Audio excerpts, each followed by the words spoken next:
Ես ուզում եմ հիշեցնել վարչապետի երդման տեքստը։ Հանուն համազգային նպատակների իրականացման պահպանել ՀՀ սահմանադրությունը եւ օրենքները, հավատարիմ մնալ կառավարության անդամի բարձր կոչմանը։ Այդ բարձր կոչմանն է հավատարիմ մնալով է արդյոք վարչապետը ամեն առավոտ իր հայրախառն բառապաշարով փչացնում մարդկանց առավոտը։ Հավատարիմ մնալով են արդյոք խախտում եւ խախտվում սահմանադրությունն ու օրենքները։ Փոխարեն իրականացնի սահմանադրության բարեգործությունը խթանելու իր գործառույթը հարձակվել է բարեգործություն իրականացնող բարերար Սամվել Կարապետյանի վրա, կալանավորել նրան։ Գրեթե ամեն օր եւ գրեթե ամեն ինչում իր ուխտը դրժող անձը ընդհանրապես ինչ բարոյական իրավունք ունի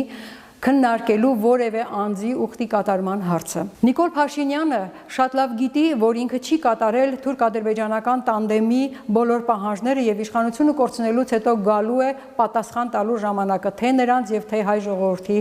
առաջ։ Եվ դրա համար նա սկսել է հարձակվել հայկական ինքնության պահպանման համար պայքարող յուրաքանչյուր անձի, յուրաքանչյուր կառույցի վրա։ Սիրելի հայրենակիցներ, եկել է իշխանափոխության ժամանակը։ Հակառակ պարագայում գնում ենք դեպի տոտալ բռնապետություն,